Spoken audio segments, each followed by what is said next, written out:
পূর্ণ সমাধান আছে। যদি কোনো বিষয়ের সমাধান ইসলামে না থাকে তো ইসলাম পূর্ণাঙ্গ না। কথা বলেন না কেন? ইসলাম পূর্ণাঙ্গ দিন কিনা, ইসলাম পরিপূর্ণ কিনা? তাইলে বোঝা গেল সকল বিষয়ে সব অবস্থাতেই ইসলামে সমাধান আছে। তালাক দিবার আগে কি করতে হয় ইসলামে তাও আছে, তালাক দিয়ে ফেললে কি করতে হয় ইসলামে তাও আছে। আছে না? তো নাই কি? নাই কি? এই কয়েকজন ছেলেকে জিজ্ঞেস করেন আজকে সারাদিনের 5 ওয়াক্ত নামাজের কথা, এখন দাঁড় করান, এগুলারে দাঁড় করান। এখন বলেন এই যে মাথার টুপি নাই যে ছেলেগুলো, এগুলার দাঁড় করান, জিজ্ঞাসা করেন আজকে সারাদিনের 5 ওয়াক্ত নামাজের হালাত কি? তো এরা মুসলমান না? এদের বাবা নাই, বাবা মা নাই? এরা মুসলমানের সমাজে থাকে না? এদের আল্লাহ নাই, এদের রসুল নাই, এদের কোনো মৃত্যু নাই? বলে কিশোর বয়সে কেউ মরে না, যুবক বয়সে কেউ মরে না? তাহলে সবাই বেখবর। মহিলারা ব্যস্ত ফার্নিচার, মহিলা ব্যস্ত গহনা অলংকার, মহিলা ব্যস্ত পারফিউম আর প্রসাধনী, পাউডার, ফেয়ার অ্যান্ড লাভলি, এই নিয়ে মহিলার এই 3 চিন্তাতে জীবন শেষ। আর কি ফার্নিচার কিনা যায়, আর কি অলংকার কিনা যায়, আর কি সাজগোজ করা যায়? আহারে মা, হায় হায় বোন, এক নারীকে বুঝি আল্লাহ তাআলা এই জন্যই শুধু বানাইছে। একজন মাকে আল্লাহ তাআলা এই জন্য বানাইছে। অথচ আরবিতে বলে হিদনুল উম্মাহাত মাদ্রাসাতুল বানাত, মায়ের কোল হচ্ছে সন্তানের প্রথম পাঠশালা, সন্তানের প্রথম বিদ্যালয় মায়ের কোল। মায়ের কোল, মায়ের কোল। এজন্য আপনি আশ্চর্য হবেন কোন ব্যক্তির যদি একজন ছেলে একজন মেয়ে আছে মনে করেন, কিন্তু ওনার সামর্থ্য এত কম যে 2 জনরে ফরাইতে হইলে ওনার উপার্জনে কুলাবে না, মানে টাকা পয়সা যা আছে সংসার চলবে না, তাইলে 2 জনরে ফরাইলে একই। এখন কারে ফরাইলে? বুঝছুনি কথা? মানে ছেলে একজন মেয়ে একজন, সন্তানের 2 জন। এখন উনি যদি 2 জনরে পড়ায় ওনার কি হবে না? সংসারের অন্য খরচ চলবে না। তাইলে দিন শিখাবে কাকে? এই 2 জনের মেয়েটাকে, মেয়েটাকে। কারণ এই মেয়ে একটি সংসার, এই মেয়ে আগামী দিনে একটা পরিবার, এই মেয়ে আগামী দিনে একটা ঘর। ইন্নামা ইউরিদুল্লাহু লিইউযহিবা আনকুমুর রিজসা আহলাল বাইত। আল্লাহ তাআলা বলছেন ঈমানদার নারী, চরিত্রবান নারী, নামাজি নারী, আমি আল্লাহ তাআলা চাই তার মাধ্যমে তোমাদের পুরুষদের পুরাটা ঘর পবিত্র করে দিতে। এক মেয়ে চরিত্রবান হওয়া, এক মেয়ে দিনদার হওয়া, এক মেয়ে নেককার হওয়া, সেজদাওয়ালা হওয়া, পর্দানশীল হওয়া, শুধু ওই মেয়ের জন্য না, পুরা ফ্যামিলির জন্য এটা জরুরি। আপনি 1000 ছেলের উপরে জরিপ চালান, ওদের সমস্ত সারা দিনের ব্যস্ততার মূল আকর্ষণ নারী।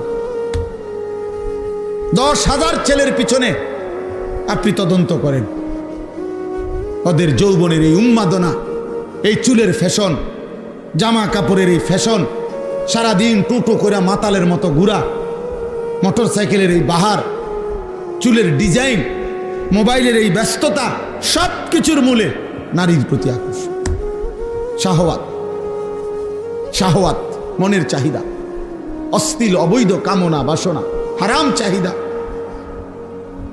যেন সে বুঝছে, যুবক এই ছেলে বুঝছে যে আমারে বানাইছে নারীর জন্য, নারীর লোভ, নারীর আকর্ষণ, এর জন্যই আমার জীবন।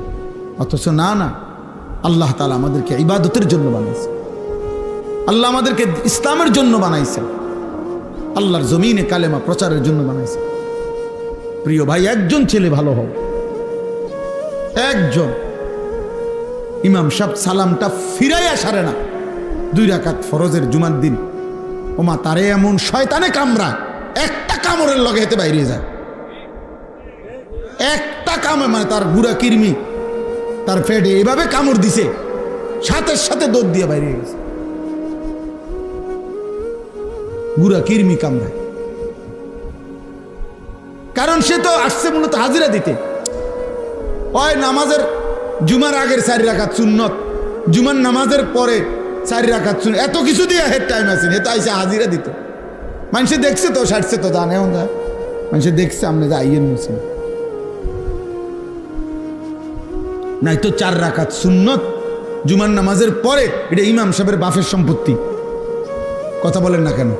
এটা যদি সবার জন্য দরকার না হইতো তো ইমাম সাহেব পড়ে কেন? সামনের কাতারের মুসল্লিগুলো পড়ে কেন? বয়স্ক চাচারা পড়ে কেন? ওনারা বেকুব এই কারণে, ওনারা বোকা এই কারণে। তাহলে এই হাজিরা মার্কা নামাজ আখেরাতে কি মিলবে? আমার শায়েখ আল্লামা মুফতি মুশতাকুন নবী সাহেব বলে যে, হে মুসলমান, যেই নামাজ তোমার মসজিদের থেকে 100 হাত সামনে চা দোকানের আড্ডা, টেলিভিশনের আড্ডা থেকে ফিরাইতে পারল না, সেই নামাজ তোমারে জাহান্নাম থেকে কেমনে ফিরাবে? বুঝাই তো যায় তুমি কি নামাজ পড়ছো, বুঝাই তো যায়, বুঝাই তো যায়। নামাজের মধ্যে যদি ওই যে আপনি লাল কালি দিয়ে যদি ভুল দাগ দেন, তো এরপরে আর সাদা লেখা পাইতেন না, পুরাটাই কি হয়ে যাবে?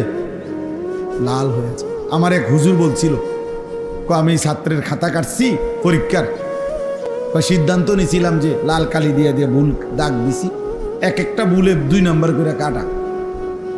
হুজুরে বলছিল আর কি, এরকম ভাবে আমি খাতা কাটছি। কয়েকটা ছেলের খাতা কাইটা শেষে লাল কালি দিয়ে দিয়ে ভুলটি তো সব দাগ দিছি, পরে যখন গুনছি এবং হিসাব হইল কি যে প্রতি ভুলে কত নম্বর কাটা, পরে গুন্না দেখছি আমি তার থেকে আরো 24 নম্বর পাই ছাত্রের থেকে। তার মানে 62টা ভুল, তো 50 দুগুণে 100 তো গেছেই গা। আরো 12টা ভুলের কারণে আরো 24 নম্বর হুজুরে ফায় হেতে, হয়তো অন্য বিষয়ের থেকে হাওলাত নিতে হবে। মানে ভুলের পরিমাণটা বুঝাইছে আর কি, যে মূল 100 গিয়ে আরো কি 24 আরো রয়েছে ভুল, ওইটা কই থেকে দিব, হয়তো বুঝিয়ে নাই আর। তা আমাদের নামাজের যদি এমন হয়, আখেরাতে কি নাকি মিলবে বলেন? কি নাকি মিলবে? কথা তো ছিল, আল্লাহ তাআলা কোরআনে বলছেন নামাজ গুনাহ থেকে ফিরায়, বলছে না? কথা বলেন না কেন? নামাজ গুনাহ থেকে ফিরায় কিনা আল্লাহ বলছে কিনা? ইন্নাস সালাতা তানহা আনিল ফাহশাই ওয়াল মুনকার। তাহলে এখন নামাজ যদি গুনাহ থেকে না ফিরায়, তাহলে বোঝা গেল আল্লাহর কথা, আল্লাহর কথা কোনটা? আপনার কথা সঠিক না আল্লাহর কথা সঠিক? তা তাইলে নিশ্চয় আমার নামাজে ত্রুটি, নিশ্চয় আমার সেজদাতে ত্রুটি। এই জন্য যারা নামাজ পড়ে না তারা তো পড়েই না, আর যারা পড়ে অথচ গুনাহ থেকে বাঁচে না, আপনি খবর নিলে যাচাই করলে দেখবেন তাদের নামাজের মধ্যে শত শত ভুল। এই কারণে ওই নামাজের ওই শক্তি আসে না যে শক্তিতে তাকে গুনাহ থেকে ফিরা। এই জন্য যারা আবার নামাজ পড়ে, আপনাদেরকে বললাম ওযু নামাজ ঠিক করেন। একজন আলেমের সাথে সম্পর্ক ছাড়া আখেরাতের জীবন সুন্দর হবে না। নিজে নিজে মাতবরি করলে হইতো না, ওলামায়ে কেরামের কাছে আসতেই হবে, আলেমে দ্বীনের কাছে আসতেই হবে, আল্লাহকে ভালোবাসতেই হবে, প্রিয় নবী সাল্লাল্লাহু আলাইহি সাল্লামকে ভালোবাসতেই হবে আখেরাত যদি চান। এই আমার শেষ কথা। আমি শুধু যে আয়াতটা পড়ছি এক কথায়, এটার কোনো বেশি ব্যাখ্যা লাগবে না। আমি একটা আপনাদেরকে শুধু মুখে মুখে বলি, আপনারা বুঝবেন। একটা আয়াত পড়ছি সূরা তাওবার, আয়াতের মধ্যে আল্লাহ তাআলা একদিকে মোট 8টা জিনিস বলছে, আরেক দিকে 3টা জিনিস বলছে। একদম সহজ হিসাব। একদিকে আল্লাহ বলছে এইদিকে 8টা, এদিকে 3টা। বলছে এই 8টি জিনিসের প্রতি তোমাদের আগ্রহ আছে, আমি জানি, ভালোবাসা আছে। তা এই 3টি জিনিসের প্রতি তোমাদের ভালোবাসা, যদি এই 8টির ভালোবাসা তোমাদের এই 3টির চাইতে বেশি হয়, তাহলে তোমরা আল্লাহর পক্ষ থেকে আযাব, শাস্তির অপেক্ষা করো। এই কথাইটা এনে বলছি, আপনি একদম সহজে বুঝবেন। আল্লাহ তাআলা বলেন, কুল ইন কানা আবাউকুম, 1 নাম্বার তোমাদের পিতামাতা। পিতামাতার প্রতি মানুষের ভালোবাসা আছে কিনা? কথা বলেন না। এটা হারাম? হারাম না। 2, ওয়া আবনাউকুম, তোমাদের সন্তানদের প্রতি ভালোবাসা। 3, ওয়া ইখওয়ানুকুম, তোমাদের ভাই বেরাদর, ভাই বোন। 4, ওয়া আজওয়াজুকুম, তোমাদের স্ত্রী। 5, ওয়া আশিরাতুকুম, তোমাদের আত্মীয় স্বজন। কয়টা হলো? 5টা। তোমাদের বাবা মা, তোমাদের সন্তানাদি, তোমাদের ভাই বেরাদর, স্ত্রী, তোমাদের আত্মীয় স্বজন। এবার আরো রয়েছে 3টা, 6, ওয়া আমওয়ালুন ইখতারাফতুমুহা, তোমাদের জমানো সম্পদ, যে টাকা পয়সা তোমরা জমাইছো, এটার প্রতি তোমাদের আগ্রহ। 7, ওয়া তিজারাতুন তাখশাউনা কাসাদাহা, তোমাদের ব্যবসা, বেচা কিনা, উপার্জন, যেটা দিয়ে তুমি কর্ম, তোমার রোজগার করো, যেটারে তুমি খুব পছন্দ করো, যে আমার এই চাকরিটা, আমার এই ব্যবসাটা, আমার এই দোকানটা যদি আমার শেষ হয়ে যায়, আমার এই ফসলটা যদি নষ্ট হয়, আমার এই উপার্জনটা আমার বিরাট ক্ষতি হয়ে যাবে। আল্লাহ বলেন, এই তোমাদের পছন্দের কর্ম, যেটা তোমরা করে থাকো।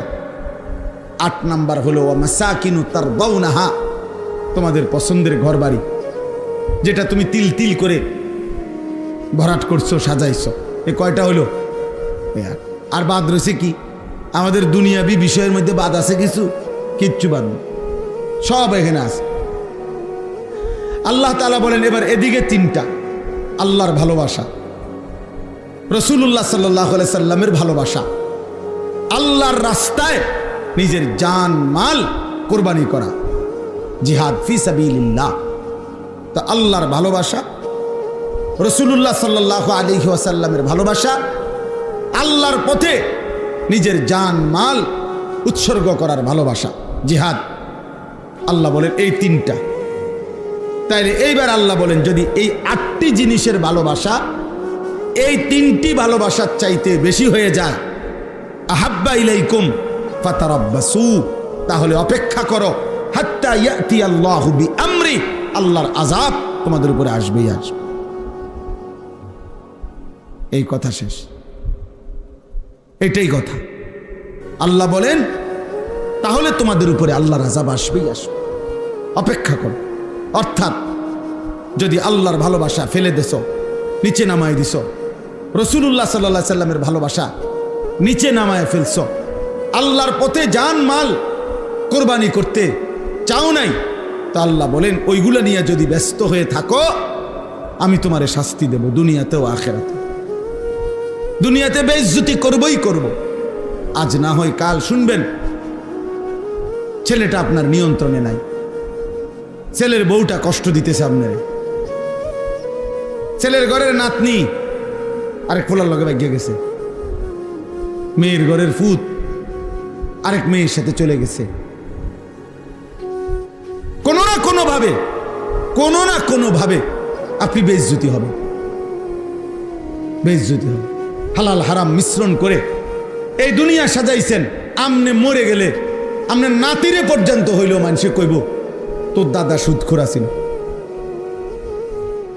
তোর দাদা ছিল হারামখোর। আপনাকে এটা শুনতেই হবে। এই জন্য কি বোঝা গেল? অপমানিত হবেই। আল্লাহ বলেন, আল্লাহকে ভুলে গেছো বান্দা, রাসূলকে ভুলে গেছো, আল্লাহর পথে যুদ্ধ, জিহাদ, জান মালের কুরবানি ভুলে গেছো, অপেক্ষা করো, আমি তোমাকে অপমানিত করব। নাউযুবিল্লাহ।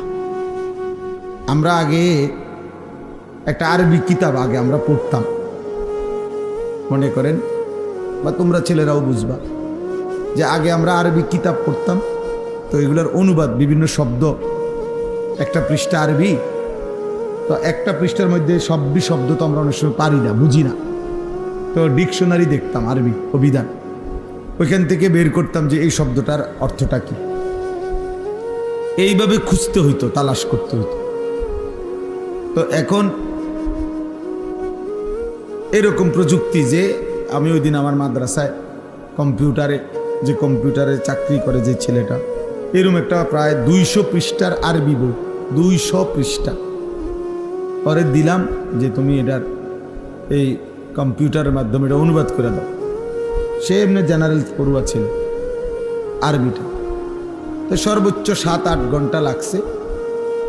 এই 7-8 ঘন্টার ভিতরে সে পুরা বই বাংলা অনুবাদ করে একেবারে ফিনটিন মাইরা বাইন্দা আমার দিয়ে দিছে। তাইলে কত দ্রুত, মানে একটা পৃষ্ঠা এখানে শুধু স্ক্রিন করলে 30 সেকেন্ডের ভিতরেই একবার এটার অনুবাদ পড়ে ভিতরে বাংলাটা, 30 সেকেন্ডও লাগে না। তাহলে পৃথিবী প্রতি মুহূর্তে, আমি একবার একটা পত্রিকায় পড়ছি যে ইউরোপের কাছে, ওদের বড় বড় বিজ্ঞানী গবেষকদের কাছে যেই আধুনিকতা বের হইছে, মানে বাস্তবে আছে, তার চাইতো আরো আপডেট আধুনিকতা তাদের ফাইলে আছে, যেগুলো তারা এখনো পর্যায়ক্রমে প্রসেসিং করবার টাইম নেই। টাইমের অভাবে কুলাইতে পারতেছে না, কয়টা করুন। একটা দোকানের মধ্যে মোবাইলের দিকে তাকাইলে বোঝা যায় যে কতশো আইটেমের মোবাইল, কতশো ডিজাইন। এ কথা বলার দ্বারা আমার অর্থ হলো, প্রিয় ভাই, এটা বুঝতে হবে যে এই আধুনিকতা, এই প্রযুক্তি থাকবে না, প্রতিনিয়ত খুব দ্রুত গতিতে চেঞ্জ হয়ে যাচ্ছে। এটা একসময় থাকবে না। কিন্তু প্রশ্ন হলো, চিন্তার বিষয় হলো, ফেসবুকে না থাকবে না, ইউটিউবে থাকবে না, কিন্তু আমি যে গুণাগুলো করছিলাম, আমি যে নারী দেখলাম, ছবি দেখলাম, নাচ গান দেখলাম, উলঙ্গ দৃশ্য দেখলাম, সেগুলো তো আর কোনোদিন হারাবো না। এই আমার আমল নামার থেকে মুছবে কি? ফেরেশতা যে আমার বাম কাঁধে আমল নামার মধ্যে এটা লিখছে, উঠাইছে, ওইটা মুছবে কে? ওইটা হারাবে কিভাবে? আমাকে তোমাকে নিয়ে তো এই গুণাগুলো নিয়েই হাসরের ময়দানে দাঁড়াইতে হবে, হাসরের মাঠে দাঁড়াইতে হবে। তাইলে আধুনিকতার অনেক কিছু হয়তো থাকবে না, আমি যে গুণাগুলো করছি আর দ্বারা, সেগুলো আমি মুছবো কিভাবে? সেগুলো আমার থেকে হারাবে কিভাবে? ওয়াকুল্লা ইনসানিন আলজামনাহু তায়রাহু আলা উনুকি। আল্লাহ তাআলা বলেন, আমি প্রত্যেক মানুষের আমল নামা তার কাঁধে, তার গর্দানে, কাঁধে ঝুলিয়ে দেব, ঝুলিয়ে দেব নিজের আমল নামা। এই যে মনে করেন বর্তমানে বিভিন্ন স্কুলে, কিন্ডার গার্ডেনে বাচ্চাদের গলার মধ্যে এরকম ফিতা আইডি কার্ডওয়ালা ঝুলাই দেয় না? তাহলে এটা দেখলেই, হাতে নিলেই দেখা যায় বাচ্চা এটার নাম কি, ঠিকানা, এই যে কান্দে গলার মধ্যে ঝুলাই দেয়। আল্লাহ তাআলা বলেন, তার আমল নামাও আমি এরকম ঝুলাই দেব, ঝুলিয়ে দেব। ইয়াউমা তুবলাস সারাইর। আল্লাহ তাআলা বলেন, অন্তরের গভীরে যেই কথাগুলো ছিল সেগুলো হাসরের ময়দানে আমি খুলে দেব, খুলে দেব। পৃথিবীর কেউ জানে নাই, কিন্তু আজকে তোমার অন্তরের যে জল্পনা কল্পনা, একটা নারী দেখে, অশ্লীল দৃশ্য দেখে, রাস্তার বেহায়া বেপর্দা মেয়ে দেখে তুমি যা ভাবছিলা, হয়তো পৃথিবী তো কেউ শুনে নাই, জানে নাই। রব্বুল আলামিন বলে, হাসরের ময়দান আমি তা খুলে দেব, তুমি দেখবে। ওয়াজাদু মা আমিলু হাদিরা। তোমরা যা করেছ, আল্লাহ বলে, সব তোমরা তোমাদের সামনে উপস্থিত দেখতে পাবে, লিখিত, সব দেখতে পাবে, সব। আল্লাহ তাআলা, আমি আয়াতটা শুনাই আপনাদের।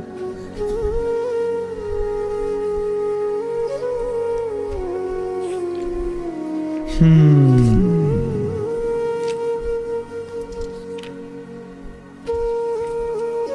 দেখেন আল্লাহ তাআলা বলেন ওমা তাকুনু ফি শাআনিন, তোমরা যে অবস্থায় থাকো না কেন, ওমা তাতলু মিনহু মিন কুরআনিন, আল্লাহর কোরআন থেকে তোমরা সামান্য যেটুকুই তেলাওয়াত করো না কেন, ওয়ালা তা'মালুনা মিন আমালিন, তোমরা যেটুকু আমলি যখন যে আমলি করো না কেন, ইল্লা কুন্না আলাইকুম শুহুদান ইজ তুফিদুনা ফীহি, যখন তোমরা তা আল্লাহর জন্য করে থাকো তো আল্লাহ তাআলা বলেন আমি তোমাদের সাথেই থাকি, আমি তোমাদের সাথেই থাকি, আমি তোমাদের সামনেই থাকি, আমি সেটা পুরোপুরি দেখতে পাই। আমা ইয়াযুবু আর রাব্বিকা মিন মিসকালি যাররাতিন ফিল আরদি ওয়ালা ফিস সামা, তোমাদের রবের চোখ থেকে, তোমাদের মালিকের দৃষ্টি থেকে আসমান ও জমিনের কোনো কিছু আড়াল যায় না। বিশ্বাস গুনাহ হিসাবে লেখা, গুনাহ হিসাবে লেখা। এই জন্য বাপ আমরা এটা বোঝা উচিত, প্রত্যেকেই বিবেক দিয়ে, ইনসাফ, বিবেক মরে গেলে কিছু থাকে না, যার দিল মরে যায় সে আসলে মৃত, অন্তর যার মৃত, অন্তরে যার নড়াচড়া নাই, শোধবোধ নেই। মানুষ যখন কোনো সময় কিছু মানুষ আছে এমন মাজুব,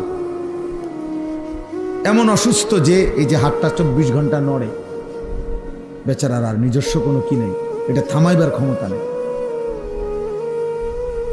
কোনো মানুষের অন্তর কখনো এমন হয় যে নাফরমানি করতে করতে, আল্লাহর অবাধ্য হইতে হইতে বিবেক অনুভূতি একদম মরে যায়, ফলে আর বছরের পর বছর আল্লাহর নাফরমানি করার পরেও হৃদয়ের মধ্যে, কলিজার মধ্যে একটু জ্বলন অনুভব হয়,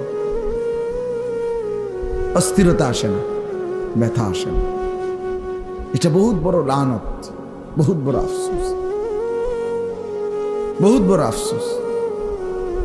দিনের পর দিন মিথ্যা বলতেছে, চুরি করতেছে, জিনা করছে, ব্যভিচার করতেছে,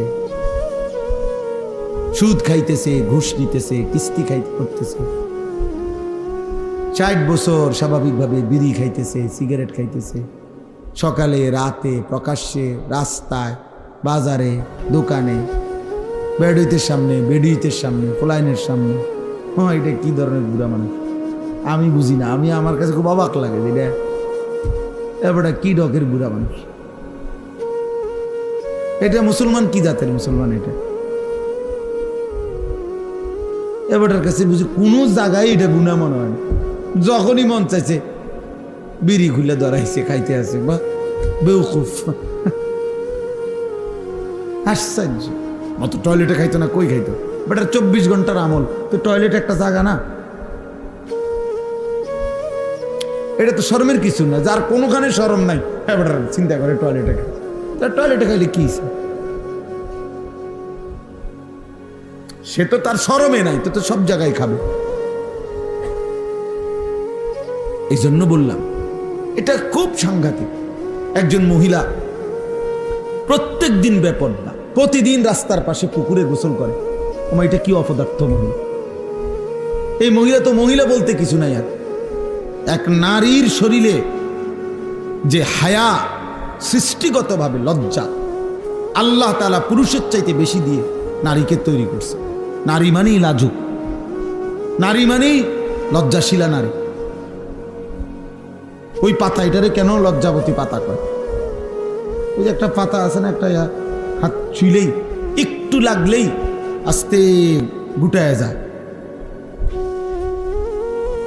আস্তে মিশে যায়। আগে এগুলা খুব ছিল, আমরা স্কুলে পড়তে খুব মজা পাইতাম। এগুলা ইচ্ছা করে গিয়ে হাত লাগাইতাম, মানে দেখতে ভালো লাগতো এটা। তো নারী মানেই লজ্জাশীল, নারী মানে হায়া, শরম, লজ্জা, শালীনতা, এটা তার সৃষ্টির মধ্যে আল্লাহ দিছেন। সেই নারী যখন বেপর্দা হয়, বেহায়া হয়, চরিত্রহীন হয়,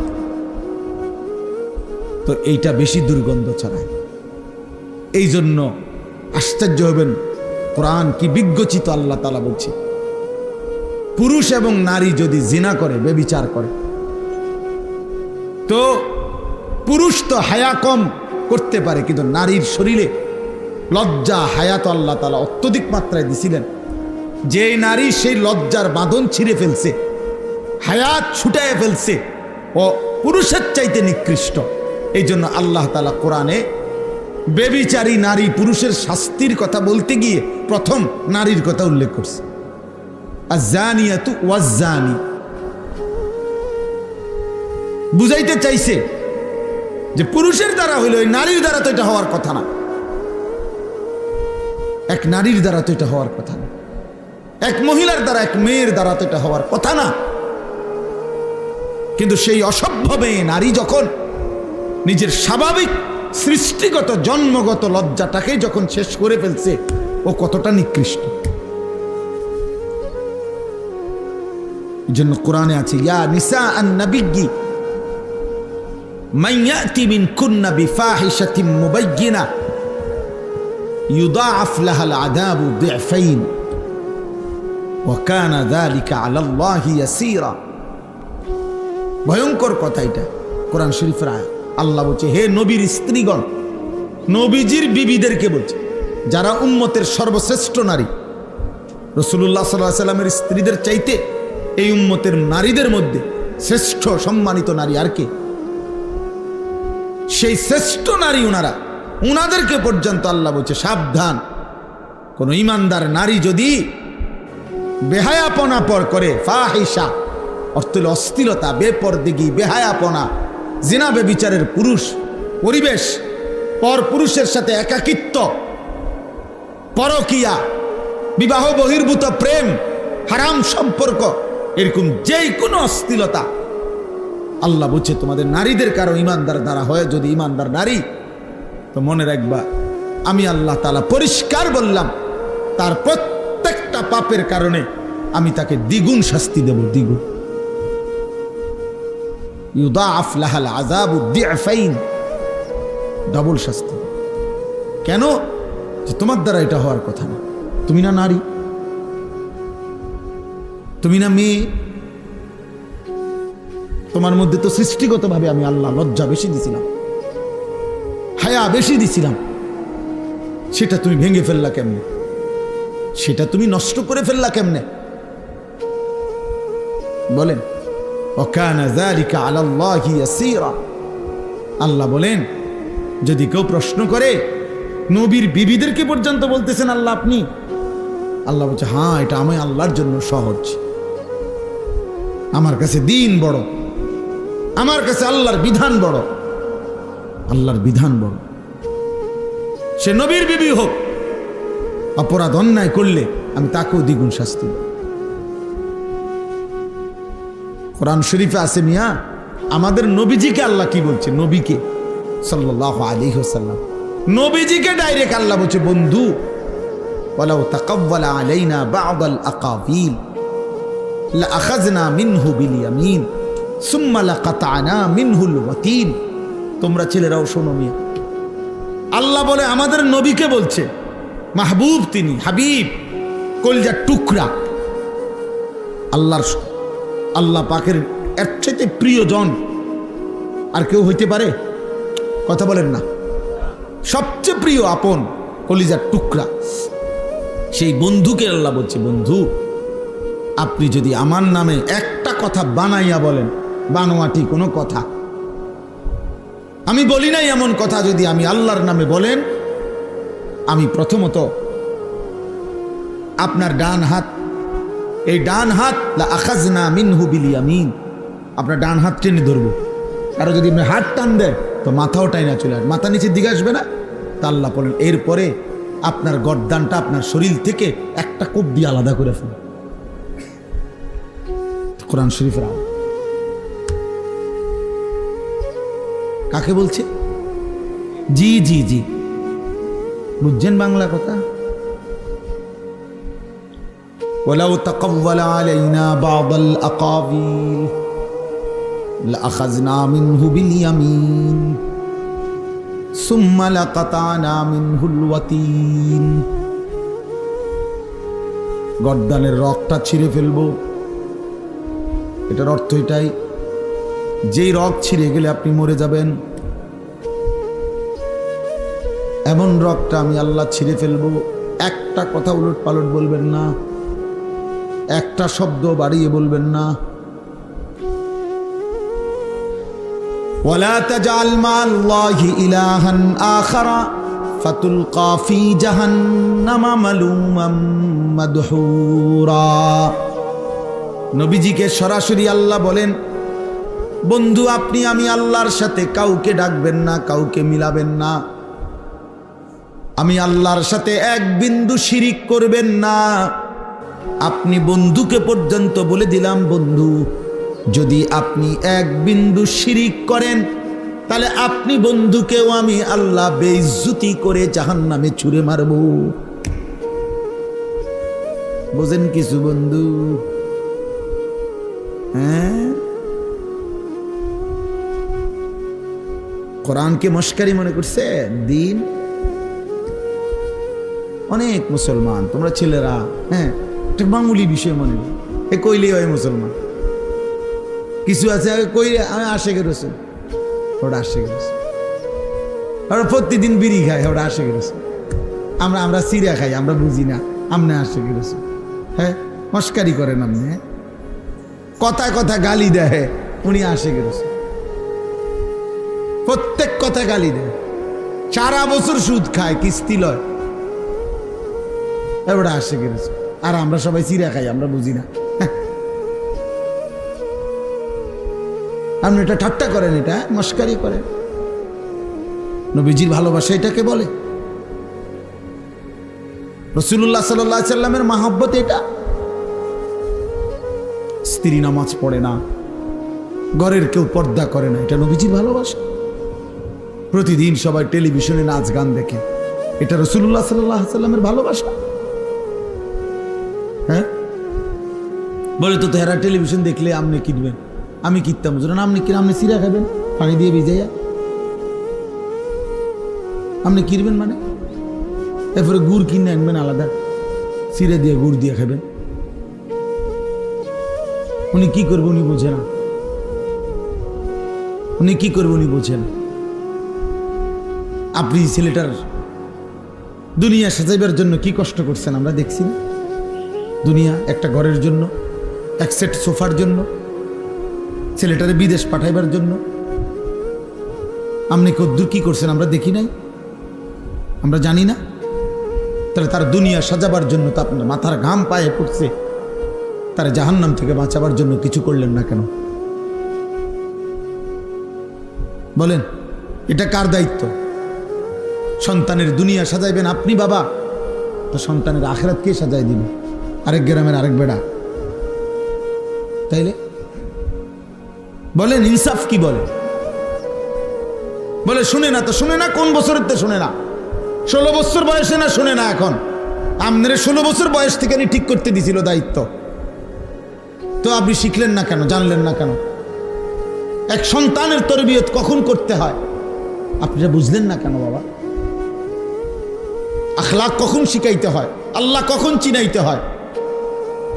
ইসলাম একটা কোলের বাচ্চার দিকে পর্যন্ত নজর রাখছে। কোলের বাচ্চার ব্যাপারে ইসলামের বিধান আছে। কোলের বাচ্চা শরীয়তের মাসআলা হলো স্বামী স্ত্রী, কোলের বাচ্চা যে বাচ্চার 6 মাস বয়স, মনে করেন 6 মাস, কোনো কথা বলতে পারে না, কিছুই বোঝে না, আপনি মনে করছেন ইসলামের শরীয়তের বিধান হলো এমন বাচ্চাও যদি সজাগ থাকে, 6 মাসের বাচ্চা পাশে, তাহলে স্বামী স্ত্রী একান্ত মেলামেশা করা নিষেধ।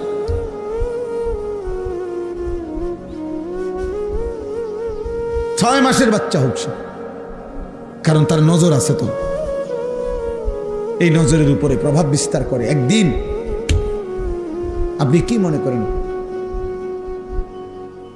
দীর্ঘদিন যাবৎ অনাদরে অবহেলায়, সেই ছোট্টবেলার থেকে তাকে অনাদরে আর অবহেলায় আপনি বড় করছেন, আজকে 16 বছর বয়সে এই অপদার্থ আর 1 ওয়াক্ত নামাজও পড়ে না।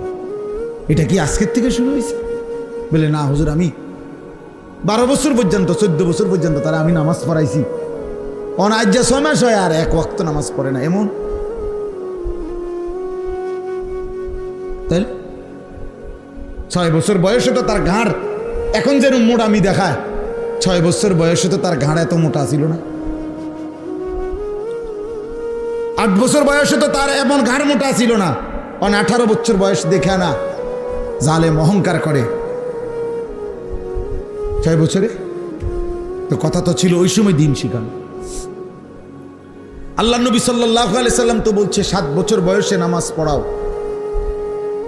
10 বছর বয়সে নামাজ না পড়লে শাসন করো, আঘাত করো। 10 বছরের বাচ্চাকে পৃথক শুইতে দাও, নবীজি বলছে ওয়াফাররিকু বাইনাহুম ফিল মাদাজি'। 10 বছরের 2 ভাইকে একসাথে শুইতে দিবা না। 10 বছরের 2 ভাই বোনকে আপন হোক একসাথে, পরিষ্কার হাদিস। আজকে বিয়া স্বাস্থ্য ভাই যে এত বোন বা সব তো ভাই তামান্ডিরে এক লোক হতাই দিছে বুঝতেলা সব রাইতে না কদ্দুর, রাইত কদ্দুর এমনি এমনি যাইব গা গফ করতে করতে। তোরা বাবু সিয়ের আনতে আছে, আরেকদিকে প্যান্ডেল করতে আছে, বেডিতে মশলা বাড়তে আছে। বাহ, কি মিথ্যা বললাম? এটা দিন, এটা আল্লাহর বিধান। আল্লাহ আমাদেরকে বুঝ দান করে। এজন্য গুনাহ ছাড়তে হবে, গুনাহ ছাড়াইতে হবে, আখলাক শিখাইতে হবে। আমরা মানুষের বাচ্চার গাভীর বাচ্চা এক না। গাভীর বাচ্চা শুধু দুধ খাওয়ার বিষয়। এই জন্য গাভীর জন্মে বাচ্চা জন্মের পরে গাভী 2-4 বাজার পরে 1-2 মাস পরে বেচে লাইলেও চলে। গাভী শুধু বাছুর বড় হয়, মানুষ এরকম করে না যে গাভী ডেবার পরে কি করে লায়, বিক্রি করে লায়, অসুবিধা নাই। কারণ বাছুর এটা শুধু দৌড়াদৌড়ি করিয়া কদ্দুর দুধ খাইবো ঘাস খাইবো এই বিষয়। কিন্তু মানুষের বাচ্চা আর গাভীর বাচ্চা এক কথা না। মানুষের এই বাচ্চার উপরে শরীয়তের বিধান আছে, তার ঈমান শিখাইতে হবে, তার ইসলাম শিখাইতে হবে, তাকে আখলাক শিখাইতে হবে, তাকে নামাজ শিখাইতে হবে, তাকে তার বড়দের শ্রদ্ধা শিখাইতে হবে, ছোটদের স্নেহ শিখাইতে হবে, তাকে হালাল হারাম শিখাইতে হবে, তাকে পাক নাফাক শিখাইতে হবে, তার জায়েজ না জায়েজ শিখাইতে হবে। এই জন্য আল্লাহ তাআলা মাথার উপরে বাবা মা, বড় ভাই বড় বোন, দাদা দাদি, নানা নানি, চাচা মামা, ফুফা, খালু, এতগুলো মানুষ তার মাথার উপরে অভিভাবকের মতো ছায়া থাকতে সে এমন নষ্ট হলো কেন? এমন চরিত্রহীন হলো কেন? আপন মা বাপ এতগুলো আত্মীয় স্বজন থাকতে এই হাইওয়ান এক ওয়াক্ত নামাজ পড়ে না। এটা কি ধরনের মানুষ? এই অপদার্থ কি ধরনের মুসলমান? এটা ওই ঘরে সে থাকে কেমনে যে ঘরে মুসলমান থাকে? মুসলমানের ঘর যদি হয়, ওই ঘরে কোনোদিন ফজরের নামাজ পড়ে না এমন জানোয়ার ওই ঘরে থাকে কেমনে? ওরে তো জানোয়ারের সাথে থাকতে দেওয়া উচিত। ওরে তো গরু ছাগল যে ঘরে থাকে ওই ঘরে থাকতে দেখা উচিত। যে বেটা নামাজ পড়ে না যেগুলো, এগুলো ওই ঘরে থাকে, তুই সেখানে থাক। তুমি মানুষের ঘরে থাকবা কেন? মানুষ তো আল্লাহকে সেজদা করে। মানুষকে তো আল্লাহ বানাইছেনই সেজদার জন্য, ইবাদতের জন্য বানাইছে না? বলেন না কেন? তাহলে বলে ভাবতে শিখেন, বুঝতে শিখেন, একজনই দায়িত্ব পালন করেন। এত মামুলি না আখিরাত, এত খামখেয়ালি না। প্রত্যেকে প্রত্যেকের সাধ্য মতো চেষ্টা করেন। আপনি একজনরে বুঝান, আপনি